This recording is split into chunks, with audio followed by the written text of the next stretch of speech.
ஓம் சாந்தி. எல்லோரும் குஷியாக இருக்கீங்களா?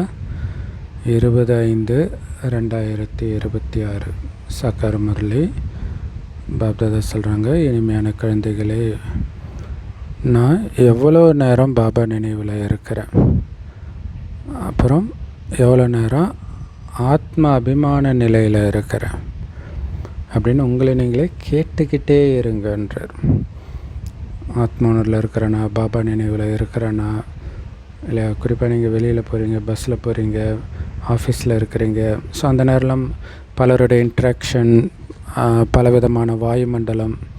ஸோ அந்த நேரத்துலலாம் பாபா நினைவில் இருக்கிறேன்னா செக் பண்ணிக்கிட்டே இருக்கணும். ஆத்மானூரில் இருக்கிறேன்னா செக் பண்ணிக்கிட்டே இருக்கணும். இல்லை திடீர்னு டென்ஷனான சூழ்நிலை வரும், அந்த நேரம் ஒரு செகண்ட் கோபம் வந்தாலே ஆத்ம அபிமான நிலையிலேருந்து வெளியில் வந்துட்டீங்க, சாட்சி நிலையில் இல்லை அப்படின்னு புரிஞ்சுக்கணும். கேள்வி: அதிர்ஷ்டசாலி குழந்தைங்க மட்டும் தந்தையுடைய ஒரு கட்டளையை ஃபாலோ பண்ணுவாங்க. அது என்ன கட்டளை? இனிமையான குழந்தைகளே, ஆத்ம அபிமானி ஆகுங்கன்ற கட்டளை. இல்லை ஸோ இந்த கட்டளையை ஃபாலோ பண்ணுறது கூட அதிர்ஷ்டம் வேணும். ஏன்னா இதில் தான் அதிர்ஷ்டத்தையே உருவாக்கிக்கிறோம். ஆத்மாக்களாகி நாம் எல்லோருமே ஆண்கள், பெண்கள் கிடையாது. ஏன்னா அப்பாவுடைய சொத்துக்கு வாரிசாகிறோம். ஸோ ஆத்மாக்களாகி உங்ககிட்ட முழு நடிப்பும் நிரம்பி இருக்குது ஆத்மாவில். அதனால்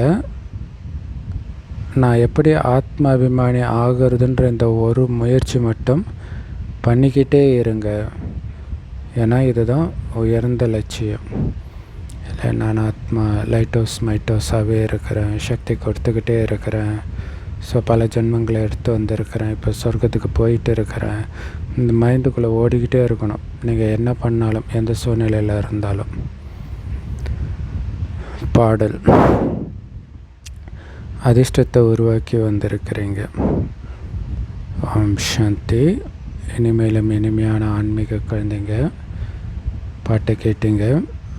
ஆன்மீக குழந்தை அப்படின்னாலே நாம் புது உலகத்துக்கான அதிர்ஷ்டம், அதாவது சொர்க்கத்தின் அதிர்ஷ்டத்தை ஏற்படுத்திக்கிட்டு ஆன்மீக தந்தைக்கிட்ட உட்கார்ந்துட்டு இருக்கிறேன் அப்படின்னு ஜீவாத்மா சொல்லுது. அதை தான் அதிர்ஷ்டத்தை உருவாக்கி வந்திருக்கிறீர்கள்னு பாடல். ஆன்மீக குழந்தைனாலே அதான் இல்லையா? ஆத்மாவாகியன்னா சிவபாபாவுக்கு குழந்தை ஆகிட்டனாலே புது உலகத்துக்கான அதிர்ஷ்டத்தை உருவாக்கிட்டு இருக்கிறேன். ஸோ அதனால் மெயினாக நம்ம ஆத்மாபிமானியாக ஆகணும் அப்படின்னு பாபா சொல்கிறார். ஏன்னா உயர்ந்த முயற்சி இது தான், உயர்ந்ததிலும் உயர்ந்த முயற்சின்றார். உங்களை ஆத்மான்னு புரிஞ்சுக்கணும். ஆத்மாவாகிய நான் தான் 84 பிறவி எடுத்திருக்கிறேன் அப்படின்னு பாபா புரிஞ்சுக்க சொல்கிறார். ஸோ இதுதான் ஆத்ம அபிமானி ஆகிறது. ஆத்மாவாகிய நான் 84 பிறவி எடுத்திருக்கிறேன். சில நேரம் வக்கீலாக இருப்பேன், சில நேரம் டாக்டராக இருப்பேன், ஆணாக பிறந்திருப்பேன், பெண்ணாக பிறந்திருப்பேன், வியாபாரி ஆகியிருப்பேன். இப்படிலாம் சிந்தனை பண்ணிக்கிட்டே இருக்கணும். ஆனால் வெறும் ஆத்மான்னு பார்த்திங்கன்னா அது எப்போவுமே ஆண் தான், பெண் கிடையாது. ஏன்னா அதோடைய ஆஸ்தி தொடர்ந்து வந்துக்கிட்டே இருக்குது. உடல் ரீதியாக தான் ஆண் பெண். ஸோ அப்போ ஆத்மான்னு பார்த்திங்கன்னா எல்லோருமே சகோதரர்கள் தான். இது என்னுடைய சரீரம் அப்படின்னு தான் ஆத்மா சொல்லுது. ஸோ அந்த கணக்கின்படி ஆத்மா ஆணாக இருந்தாலும் சில சமயம் சரீரம் பெண்ணாகிடுது. ஸோ ஒவ்வொரு விஷயத்தையும் நல்லா புரிஞ்சுக்கணும். ஸோ பெண் உடம்பை எடுத்தாலும் ஆத்மாவில் இருக்கிற புண்ணிய கணக்கை தான் அதை அனுபவிக்க போகுது. தந்தை ரொம்ப விசால புத்தியுடையவர்களாக, ஆழமான புத்தியுடையவர்களாக ஆக்கிறார்.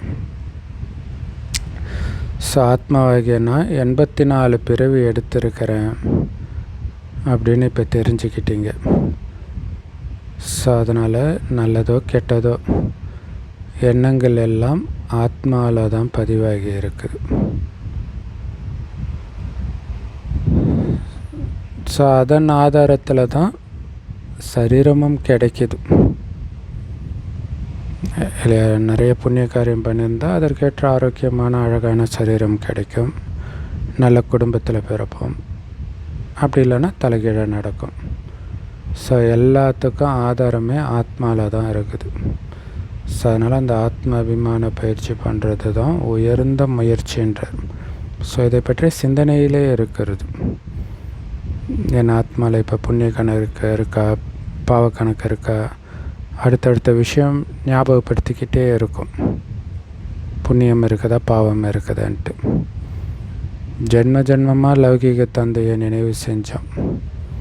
இந்த ஒரே ஒரு ஜென்மம் மட்டும் நம்ம பரலௌகீக தந்தையை நினைவு செய்யணும். இதில் தான் 5000 வருடத்தின் தலைவிதியே நிரம்பி இருக்குது. ஸோ அதனால் உங்களை அடிக்கடி ஆத்மானு புரிஞ்சுக்கணும். நான் ஆத்மா, இந்த சரீரத்தை எடுத்திருக்கிறேன். இப்போ ஆத்மாவாகிய எனக்கு தந்தை கற்பிக்கிறார். இது ஆன்மீக ஞானம். ஸோ ஆத்மாபிமானி ஆகிறது தான் இங்கே உயர்ந்த லட்சியமே. ஞானம் ஒன்றும் உயர்ந்தது கிடையாது. ஸோ உயர்ந்தது கிடையாதுன்னா அப்படி அர்த்தம் கிடையாது, யோகத்தோடு கம்பேர் பண்ணும்போது. ஏன்னா ஞானத்தில் நீங்கள் எந்த முயற்சியும் பண்ணுறது கிடையாதுல்ல, ஜஸ்ட்டு கேட்குறீங்க, அவ்வளோதான். ஸோ சிருஷ்டி சக்கரத்தை தெரிஞ்சுக்கிறது தான் ஞானம். அந்த சரித்திர பூகோளத்தை தெரிஞ்சுக்கிறது. உயர்ந்ததிலும் உயர்ந்தவரோ தந்தை.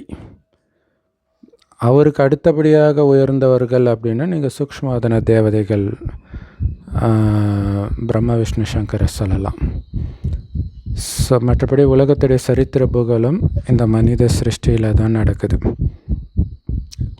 மூலவதனத்திலேயோ சூக்ஷ்மவதனத்திலேயோ எந்த சரித்திரமும் பூகோளமும் கிடையாது இல்லை. இந்த ஸ்தூல உலகத்தில் தான் சரித்திர பூகோளம் நடக்குது.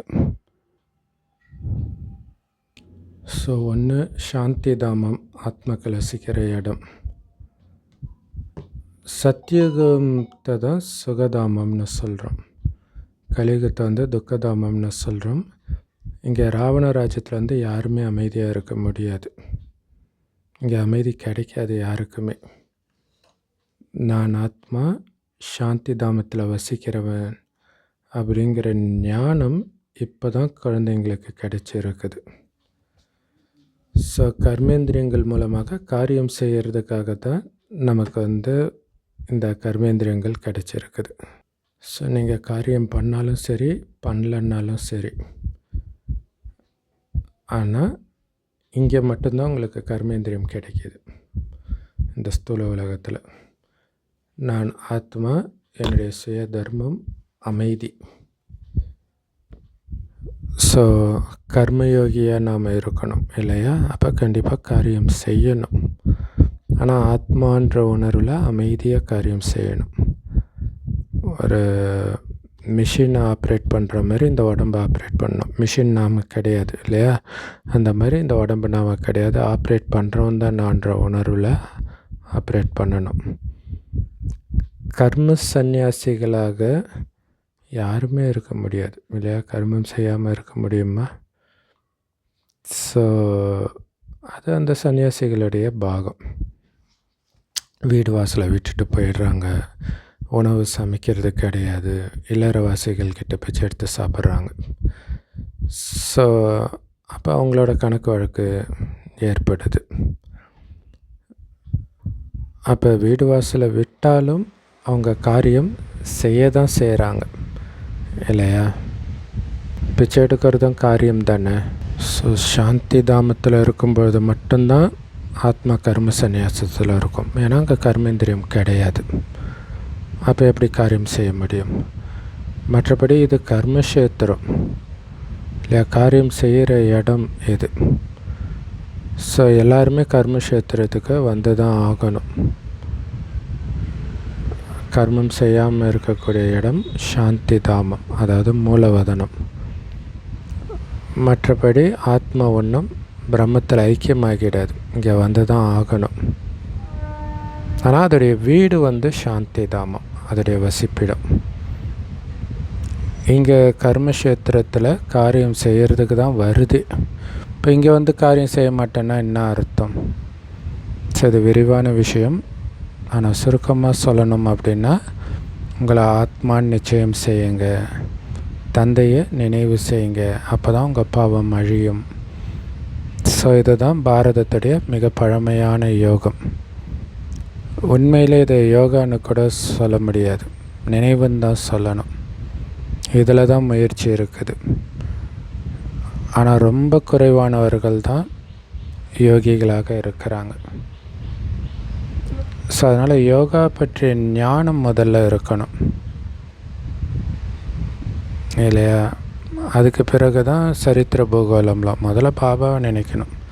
ஸோ மற்ற தர்மத்தினருக்கெல்லாம் நாம் அதை தானே சொல்லி கொடுக்குறோம். ஸோ முதல்ல தந்தையுடைய நினைவு, அப்பாவை பற்றிய அறிமுகம், அவரை நினைக்கணும்னு சொல்லிட்டு தான் அதுக்கப்புறம் மற்றதை பற்றியே சொல்கிறோம். ஆத்ம அபிமானி ஆகுங்கன்னு தந்தை சொல்கிறார். ஸோ இது ஆன்மீக நினைவு யாத்திரை.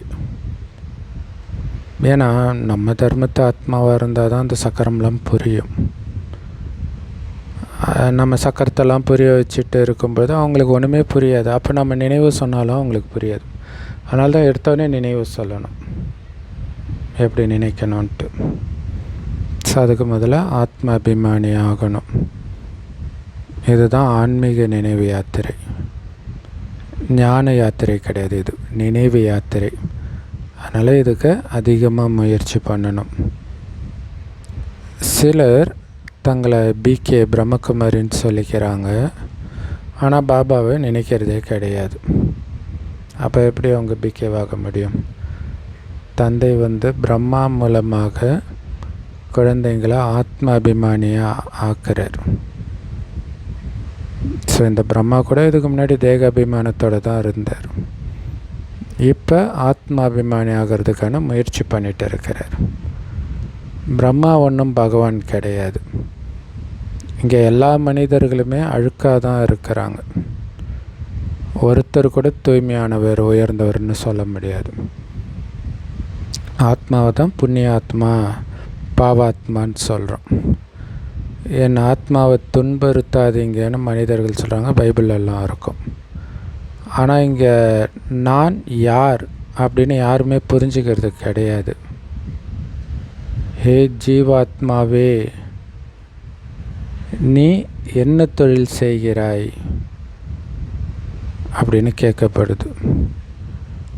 நான் ஆத்மா, இந்த சரீரத்தின் மூலமாக இந்த தொழில் செஞ்சிட்டு இருக்கிறேன் அப்படின்னு சொல்லுவாங்க.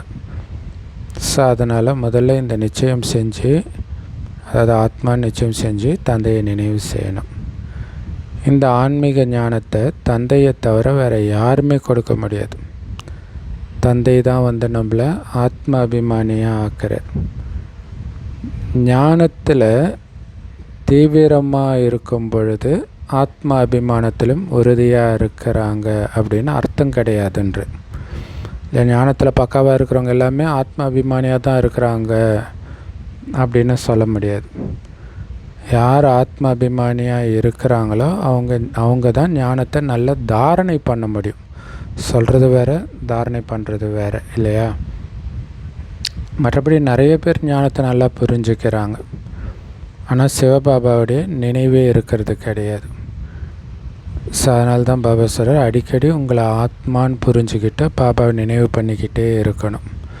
ஸோ இதில் ஜின்பூதம் மாதிரி ஆகிடணும் இல்லையா? ஜின்பூதம் எனக்கு வேலை கொடுன்னு கேட்டுக்கிட்டே இருக்கிற மாதிரி ஆத்மாவுக்கு தொடர்ந்து வேலை கொடுத்துக்கிட்டே இருக்கணும். என்ன வேலை? நான் ஆத்மா, பரமாத்மாவுடைய குழந்தை, அவரை வெளிப்படுத்துகிறேன், லைட்டோசஸ் மைட்டோஸாக இருக்கிறேன், 84 பிறவி எடுத்துட்டேன், இப்போ திரும்பி போகணும். இது மைண்டுக்குள்ளே ஓடிக்கிட்டே இருக்கணும்.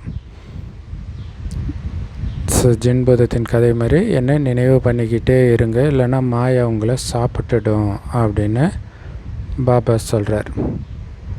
இல்லை, ஆத்மாவுக்கு பாபா வேலை கொடுத்துருக்கிறார். வேலை செய்யலைன்னா மாயா சாப்பிட்டுடும். மாயா தான் அந்த ஜின்பூதம் இல்லையா? எந்த அளவுக்கு பாபாவை நினைக்கிறீங்களோ அந்த அளவுக்கு பாவம் அழிஞ்சிடும்ன்றார். ஸோ பாவம் அழிந்தாலே ஈர்ப்பு சக்தி இருக்கும் இல்லையா, கவர்ந்து இழுப்பீங்க மற்றவங்களை. மாயை உங்களை தலைகீழாக்கி உங்களுக்கு அதிக புயலை கொண்டுட்டு வரும். நான் ஆத்மா, தந்தையுடைய குழந்தை அப்படிங்கிறது மட்டும்தான் புத்தியில் இருக்கணும் இல்லையா. மற்ற விஷயத்தில் கவனம் செலுத்தினாலே மாயா உள்ளே என்ட்ராயிடுச்சின்னு அர்த்தம். ஸோ அப்போ என்ன பண்ணணும், நான் ஆத்மான்றது மைண்டில் இருந்துக்கிட்டே இருக்கணும். பாபாவோட குழந்தைன்றதும் நினைவில் இருந்துக்கிட்டே இருக்கணும். இதை தவிர வேறு எதுவுமே நினைவில் இல்லைன்னா எப்போவுமே குஷியாக இருப்பீங்க. தேக அபிமானத்தில் வரும் பொழுது மாயா அடி கொடுத்துடுது. ஸோ ஆத்மத்தாயோடைய விளையாட்டு இருக்குது இல்லையா. ஸோ ஆத்மத்தாயின்னு ஒரு விளையாட்டு இருக்குதான். அதில் வாயில் குழங்களை போட்ட உடனே மறைஞ்சிடுவாங்களாம். ஸோ அப்படி ஒரு கணக்கு இல்லை, வாயில் போட்ட உடனே தெரியாது. அந்த மாதிரி பாபா சொல்கிறாரு, பாபாவுடைய நினைவில் இருந்தீங்கன்னா மாயை மறைஞ்சிடும், உங்களை தொந்தரவு செய்யாது. இதில் தான் யுத்தம் இருக்குது. பாபா நினைவில் இருக்கிறீங்களா இல்லையான்றதான் விளையாட்டு அல்லது யுத்தம். நீங்கள் நினைவு செய்ய முயற்சி பண்ணுறீங்க, ஆனால் உங்களால் நினைவு செய்ய முடியாத அளவுக்கு மாயா உங்களுக்கு தொந்தரவு கொடுக்கும். மூக்கை பிடிச்சிடுது, சோர்ந்து போய் தூங்கிடுறீங்க இல்லை. விழிப்புணர்வில் இருக்கணும். விழிப்புணர்வுனா என்ன, அது பாபா நினைவில் இருக்கிறது தான். ஸோ அப்போ தூங்கிடுறீங்கன்னா என்ன அர்த்தம், பாபா நினைவை மறந்துடுறீங்க. அதான் சோர்ந்து போயிடுறது, மனசுடைஞ்சு போயிடுறது இதெல்லாம். ஸோ அந்த அளவுக்கு மாயையோட தொடர்ந்து யுத்தம் நடந்துக்கிட்டே இருக்கும் இல்லையா. காலையில் நினைக்கிற அளவுக்கு அதே மாதிரி நைட்டு வரைக்கும் வரல, கொஞ்சம் கொஞ்சமாக குறையிறது நம்ம பார்க்குறோம். இப்போ சோர்ந்து போகிறோம் தானே அர்த்தம். மற்றபடி உலகத்துடைய சரித்திர பூகோளம்லாம் ரொம்ப ஈஸி. இப்போ நம்ம 84 பிறவை முடிச்சிட்டோம், பாபாவை சந்திக்கிறதுக்காக போகிறோம் அப்படின்னு புரிஞ்சுக்கோங்கன்ட்டு பாபா அடிக்கடி புரிய வைக்கிறார். 84 பிறவை முடிச்சுட்டு மறுபடியும் பாபாவை சந்திக்க போகிறோம் பரந்தாமத்துக்கு.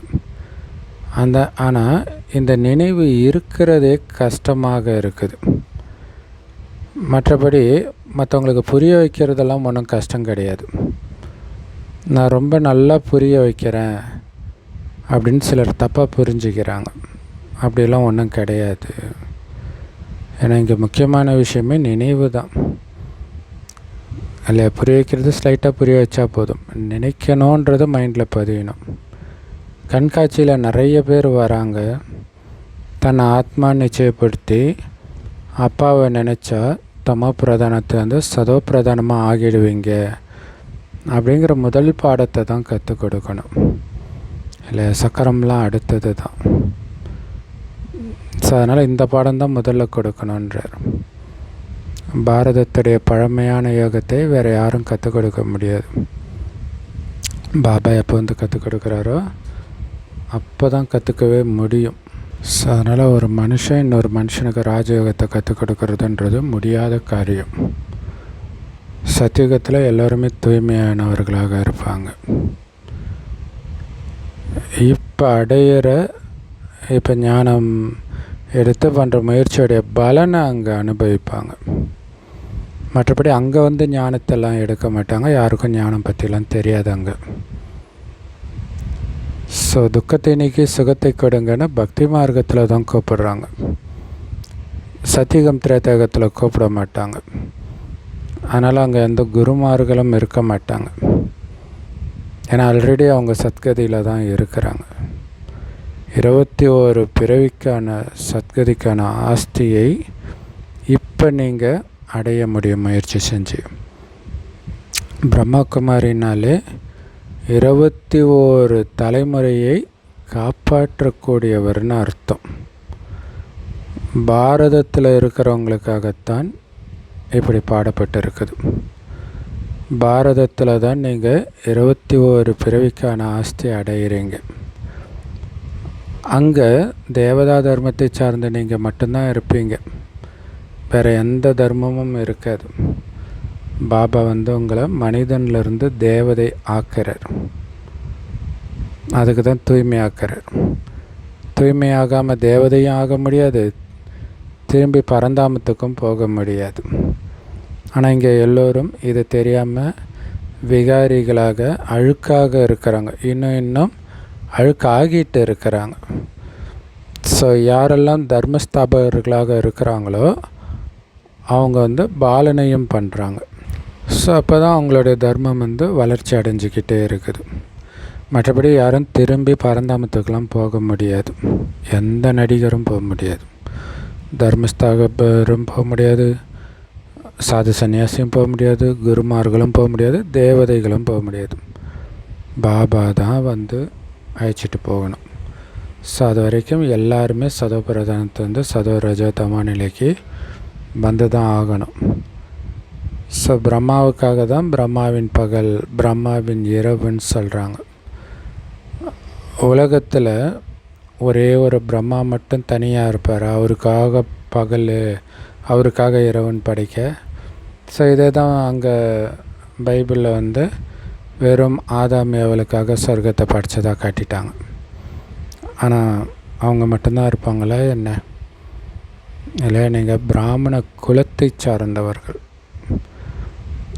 நீங்கள் இதுக்கு முன்னாடி இரவில் இருந்தீங்க, அதாவது நரகத்தில். இப்போ பகலை நோக்கி போயிட்டு இருக்கிறீங்க, சொர்க்கத்தை நோக்கி. ரெண்டுத்துக்கும் இடையில் அதிகாலையில் சங்கமயுகத்தில் இருக்கிறோம், அமிர்த வேலையில். ஸோ எவ்வளவு காலம் நீங்கள் பூஜைக்குரிய நிலையில் இருந்தீங்க, எத்தனை பிறவிகள் பூஜாரிகளாக இருந்தீங்க அப்படின்னு பாபா நமக்கு புரிய வைக்கிறார். 21 பிறவி பூஜைக்குரியவர்களாகவும் 63 பிறவி பூஜாரிகளாகவும் இருந்தோம். ஸோ பாபா வராத வரைக்கும் யாருமே அந்த இழிவான நிலையிலிருந்து உயர்வானவராக ஆகவே முடியாது. விகாரத்தின் மூலம் ஜென்மம் எடுக்கிறவங்கள தான் தாழ்ந்தவர்கள், விகாரிகள்னு சொல்கிறோம். அதனால தான் இதை நரகம்னே சொல்கிறோம். ஸோ ஒருவேளை நரகத்திலேயும் துக்கம் சொர்க்கத்திலேயும் துக்கம்னு இருந்துச்சுன்னா பிறகு அதை எப்படி சொர்க்கம்னு சொல்ல முடியும்? ஸோ எது வரைக்கும் முழுசாக புரிஞ்சிக்கலையோ அதுவரை தவறான தலைகீழான கேள்வி தான் கேட்டுட்டு இருப்பீங்க. ஸோ அப்போ புரியலைன்னு அர்த்தம் இல்லையா? ஸோ பாரதம் ரொம்ப உயர்ந்ததாக இருந்துச்சு அப்படின்னு நீங்கள் புரிய வைக்கணும்.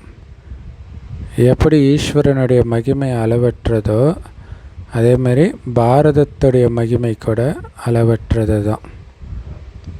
பாரதம் எப்படி இருந்தது? அப்படி பாரதத்தை ஆக்குனது யார் இல்லையா? ஏன்னா ஈஸ்வரனுடைய மகிமை அளவற்றதுன்னா அதே மாதிரி பாரதத்துடைய மகிமையும் அளவற்றதுன்னா அந்த அளவுக்கு மகிமைக்குரியதாக பாரதம் இருந்துச்சு. ஆனால் அப்படி மகிமைக்குரியதாக யார் ஆக்குனா? தந்தை தான் ஆக்குறார். ஸோ எந்த தந்தையுடைய மகிமை நீங்கள் செய்கிறீங்களோ அந்த தந்தை தான் பாரதத்தை மகிமைக்குரியதாக ஆக்கி இருந்தார். குழந்தைங்களை எஜமானர்களாக இப்போ மறுபடியும் ஆக்கிறார். மனிதர்களை துர்கதியிலிருந்து சத்கதிக்கு அழைச்சிட்டு போகிறார். முக்திக்கும் அதாவது சாந்தி தாமத்துக்கும் அழைச்சிட்டு போகிறார். அதுக்கு தான் மனிதர்கள் வந்து ரொம்ப முயற்சி பண்ணுறாங்க. ஸோ சொர்க்கத்தை தான் நிலையான சுகம், நிலையான சாந்தி, நிலையான தூய்மைன்னு சொல்லப்படுது. ஸோ அங்கே நீங்கள் சுகமாகவும் அமைதியாகவும் இருப்பீங்க. மற்ற ஆத்மாக்கள் எல்லாம் அமைதியாக பரந்தாமத்தில் இருப்பாங்க. ஸோ அதிகபட்ச பிறவிகளே நீங்கள் தான் எடுப்பீங்க. ஸோ அதிகபட்ச பிறவிகள்னால் 84 பிறவிகள் இல்லையா, அது நம்ம தான் எடுப்போம். மற்றபடி குறைஞ்சபட்ச பதவி எடுக்கிறவங்களாம் அப்போ சாந்தி தாமத்தில் இருப்பாங்க. ஸோ அவங்க வந்து கொசு கூட்டம் மாதிரி வந்து ஒரு பிறவி பாதி பிறவி நடிப்பாங்க.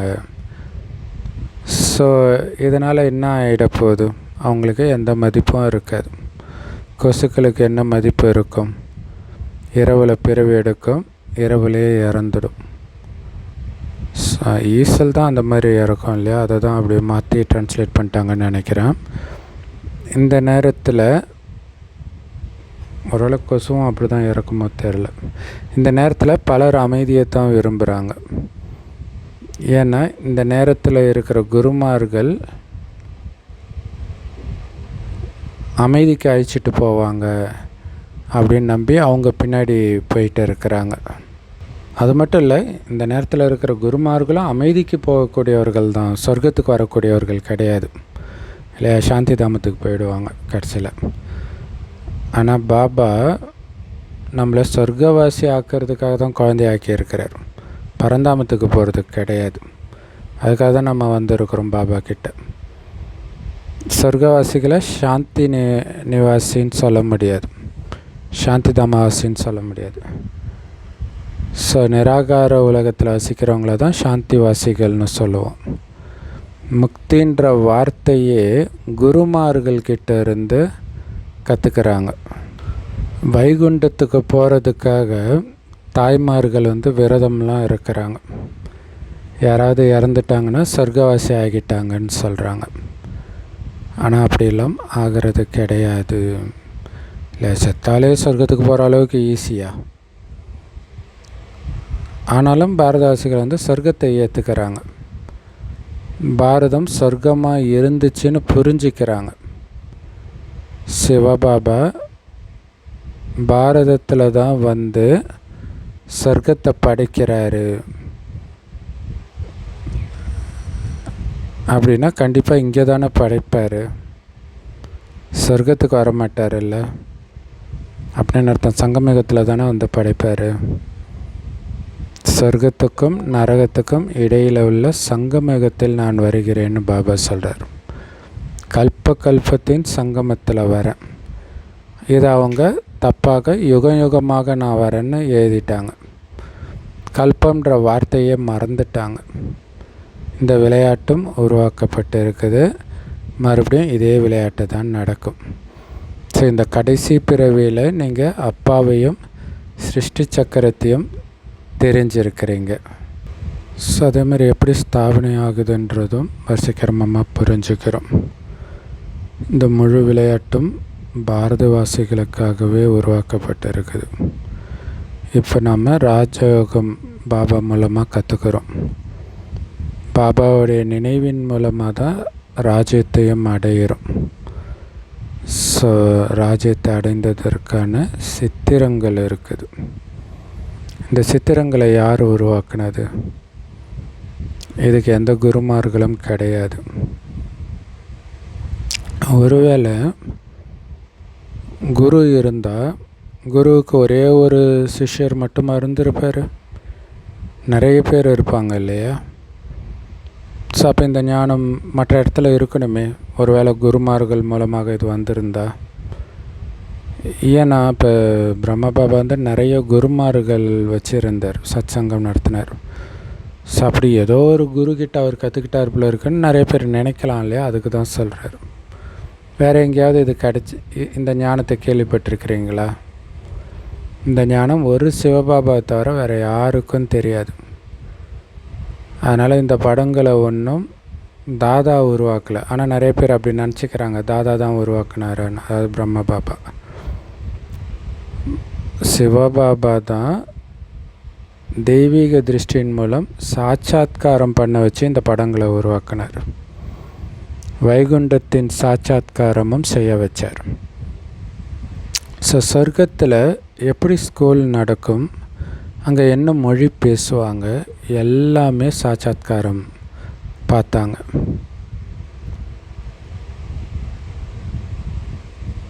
குழந்தைங்க பட்டியில் இருந்த பொழுது பாபா குழந்தைங்களை குஷிப்படுத்துறதுக்காக இந்த மாதிரி காட்சி காட்டினார்.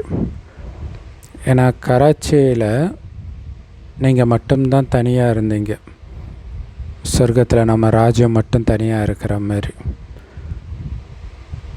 ஸோ அதனால் நம்மளுடைய விஷயங்களை, நம்மளுடைய அன்பிற்கு இனியவரை நம்மளை தவிர வேறு யாருமே புரிஞ்சிக்க முடியாது.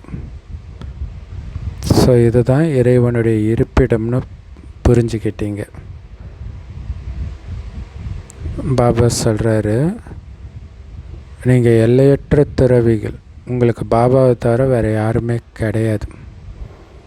அதனால் நீங்கள் ஒரு பாபாவை தவிர வேறு யாரையும் நினைக்கவும் கூடாது. அந்த கிறிஸ்தவ துறவிகள் ஒரு கிறிஸ்தவ மட்டும்தான் நினச்சிட்டு இருப்பாங்க, வேறு யாரையும் நினைக்க மாட்டாங்க. ஸோ அந்த மாதிரி நாம் ஒரு சிவபாபாவை மட்டும்தான் நினைக்கிறேன். ஏன்னா அவர்கிட்ட இருந்து தான் நமக்கு ஆஸ்தி கிடைக்கிது. இது நமக்கே தெரியுது இல்லையா? சிவபாபா ஒரு புள்ளியாக இருக்கிறார். அப்படின்னா கண்டிப்பாக வேறு யார் உடம்புலையாவது பிரவேசமாகித்தானே இதை புரிய வைப்பார். ஸோ அதனால் பிரஜாபிதா பிரம்மா கண்டிப்பாக இங்கே தான் இருக்கணும். இவருடைய பல பிறவிகளுடைய கடைசி பிறவியில் தூய்மையற்ற சரீரத்தில் நான் பிரவேசம் செய்கிறேன் அப்படின்னு தந்தை சொல்கிறார். நல்லது. ஸோ பாபா சொல்கிறாங்க, ஞானத்தை நல்ல தாரணை பண்ணி ஆத்மாபிமானியாக ஆகணும். இதுதான் நம்ம பண்ண வேண்டிய முயற்சி. இதுதான் உயர்ந்த இலக்கம் கூட. இந்த முயற்சியின் மூலமாக தான் நம்ம ஆத்மாவை சதோப்பிரதானமாக ஆக்கணும். ஸோ நான் ஆத்மான்னு சொல்லியே தேக உணர்வை முற்றிலும் மறக்கணும். அதுதான் சதோப்பிரதானமாகிறது. எப்படி ஜின்பூதம் தொடர்ந்து வேலை செய்தோ அந்த மாதிரி நினைவு யாத்திரையிலே இருக்கணும், சோர்வடையாமல். ஸோ மாயா எவ்வளோ வேணாலும் தடை ஏற்படுத்தட்டும், ஆனால் நீங்கள் வாயில் கூழாங்கல்ல போட்டுக்கணும். அப்படின்னு என்ன அர்த்தம்னா, பாபா நினைவில் இருக்கணும். அந்த ஹாத்தம் தாய் விளையாட்டில் வாயில் கூழாங்கல்ல போட்டுக்கிட்டால் மறைஞ்சிடுற மாதிரி பாபா நினைவில் இருந்தீங்கன்னா மாயா மறைஞ்சிடும். ஸோ அதனால் மாயைக்கிட்ட களைச்சி போயிடக்கூடாது. ஐயோ இந்த மாயோட பேர் அப்படின்னா என்ன அர்த்தம்? மாயைக்கிட்ட விழுந்துடக்கூடாதுன்னு அர்த்தம். அதான் மாயினால் களைப்படைஞ்சிடக்கூடாது, அதாவது நினைவை மறந்துடக்கூடாது. ஒரு பாபாவுடைய நினைவின் மூலமாக எல்லா மாயின் புயல்களையும் நீக்கணும். வரதானம், சாதனங்களை பயன்படுத்திக்கிட்டு சாதனையை தனது ஆதாரமாக ஆக்கக்கூடிய சித்தி ஸ்வரூபம் ஆகுங்கள் இல்லையா? சாதனங்களை ஆதாரமாக்கிக்கக்கூடாது, சாதனையைத்தான் ஆதாரமாக்கிக்கணும். ஸோ அப்போ தான் வெற்றி ஸ்வரூபமாக முடியும். அதுக்கு விளக்கம், பழைய உலகத்துடைய எப்படிப்பட்ட கவர்ச்சிகரமான காட்சியும் அல்பகால சுகத்துக்கான சாதனங்களை பயன்படுத்துகிறீங்க இல்லாட்டினா பார்க்குறீங்க அப்படின்னா அந்த சாதனங்களுடைய வசமாகிடுறீங்க. இல்லை, இப்போ உதாரணத்துக்கு ஏஐ சொல்லலாம். அது மாதிரி நிறைய டெக்னாலஜி. டிவி வந்தப்போ அதேமாதிரி மயங்கினாங்க, இன்டர்நெட் வந்தப்போ மயங்கினாங்க, இப்போ ஏஐ. சாதனங்களுடைய ஆதாரத்தில் சாதனை இருக்கக்கூடாது. அது எப்படின்னா, கடல் மணலில் வீடு கட்டுற மாதிரின்றார் இல்லை? அல்லது கடல் மணல் மேலே வீடு கட்டினா என்ன ஆகும்? இல்லை, மணல் அஸ்திவாரத்தில் வீடு கட்டினா நிற்குமா? ஸோ அதனால் எந்த ஒரு அழியக்கூடிய சாதனத்தின் ஆதாரத்திலும் அழிவற்ற இந்த சாதனை இருக்கக்கூடாது. இல்லை, எனக்கு யோகா கமெண்ட்ரி கேட்டால் தான் யோகா வரும், மியூசிக் கேட்டால் தான் யோகா வரும், சென்டருக்கு போனால் தான் யோகா வரும், அப்படி இருக்கக்கூடாது. அதெல்லாம் சாதனங்கள், அது ஒரு கருவி, அவ்வளவுதான். ஆனால் சாதனை நிர்மாணத்தின் ஆதாரமாக இருக்கணும். அதனால் சாதனைக்குத்தான் முக்கியத்துவம் கொடுக்கணும், சாதனங்களுக்கு கிடையாது. அப்போ தான் சாதனை வெற்றி அடையும், உங்களை மாயின் புயலில் சிக்காமல் வெற்றி பெற வைக்கும். ஸ்லோகன், பலவீனத்தின் எந்த ஒரு அம்சம் இருந்தாலும், எந்த பலவீனத்தின் அம்சம் கொஞ்சோண்டு இருந்தால் கூட அதன் மூலமாக வம்சமே உற்பத்தி ஆகிடும். இல்லை, அதை ட்ரிகர் பண்ணுற மாதிரி சூழ்நிலை வரும், அதோடைய வம்சமே வந்துடும். அப்போ என்ன ஆகும்? மாயின் வசமாக்கிடும் அல்லது பிறவசமாக்கிடும். ஸோ பிறவசமாகக்கூடாது, தன் வசத்திலே இருக்கணும். அப்படின்னா ஆத்ம அபிமானி பயிற்சி பாபாவுடைய நினைவு தான். அந்த நினைவில் இருந்திருந்து பலவீனத்தின் ஒரு சின்ன எண்ணம் கூட வராமல் அழிச்சிக்கிட்டே இருக்கணும். அதுதான் பலவீனத்தின் அம்சத்தையும் அழிக்கிறதுன்றது. அதை விட்டிங்கன்னா திடீர்னு வம்சம் ஆகிடும். அதுக்கான சூழ்நிலை வந்தே தீரும். அப்போ அந்த மாதிரி சூழ்நிலை வரும்போது ஆஹா இது இருக்குது அப்படின்ட்டு அதை அழிக்கிறதுக்கான முயற்சியை தீவிரமாக பண்ணணும். அவ்யக்தேஸ்வரா சதா ஆடாத அசையாத உறுதியான ஒரே சீரான மனநிலையை அனுபவம் செய்யுங்க. புத்தியை ஒரு இடத்துல நிலைச்சி வைக்கணும் அப்படிங்கிறதுக்காக என்னெல்லாம் பாபா யுக்தி சொல்கிறாரோ முரளியில் அதை ஞாபகத்தில் வையுங்க. அசைய விடாதீங்க புத்தியை. தேகம் மற்றும் தேகத்தின் உலகத்திலேருந்து முற்றிலும் விலகி இருக்கணும். ஸோ மனம் புத்தின்ற விமானத்தின் மூலமாக ஒரு வினாடியில் ஆக்காரஸ்திதின்னு என்னது? சூக்ஷ்மலோகம், சூக்ஷ்ம உடல். அடுத்த ஒரு வினாடியிலே நிராகார ஸ்திதியை அனுபவம் செய்யுங்க. இல்லை மனம் அங்கே போகணும், வெறும் ஆத்மாவாக இருக்கணும் பரந்தாமத்தில்னா டக்குன்னு அங்கே போயிடணும். சூக்ஷ்மலோகத்தில் சூக்ஷ்ம உடம்பில் இருக்கணும்னா டக்குன்னு அங்கே வந்துடணும். ஒரு வினாடி தான் ஆகணும். ஸோ அப்படி ஆக விடாமல் இங்கே போகிறதா அங்கே போகிறதான்னு மனசை அசைய விடாதீங்க. பரந்தாமத்தில் இருக்கும்போது சூக்ஷ்மோதனம் வர்றது, உடனே இங்கே வர்றது, உடனே இங்கே இருக்கக்கூடிய விஷயத்தை நினைக்கிறது, இப்படி அசைய விடாதீங்க. அப்படி இல்லைன்னா இந்த யுத்தத்திலேயே அதிக நேரம் வேஸ்ட்டாக போயிடும்ன்றார். எப்படி தபஸ்வி எப்போவுமே ஆசனத்தின் மீது அமர்ந்திருக்கிறாரோ இல்லையா, ஹடயோகி ஒரு ஆசனத்தின் மேலே உட்காந்துட்ருப்பார் எப்போவுமே. அந்த மாதிரி உங்களுடைய ஒரே சீரான மனநிலை அப்படிங்கிற ஆசனத்தின் மீது எப்போவுமே உட்காந்துட்டு இருந்தீங்கன்னா உங்களுக்கு எதிர்கால சிம்மாசனம் கிடைச்சிடும், நாராயணன் பதவி கிடைச்சிடும். அதுக்கு உங்கள் மனம் ஆடாமல் அசையாமல் இருக்கணும், ஒரே சீரான மனநிலையில் இருக்கணும், ஒரே இடத்துல இருக்கணும், ஒருவரின் ரசனையில் இருக்கணும். அப்படி மனம் ஆடுதுன்னா டைம் வேஸ்ட் ஆகிடும். அப்படிங்கிறதுல கவனம் கொடுக்கணும். ஓம் சாந்தி.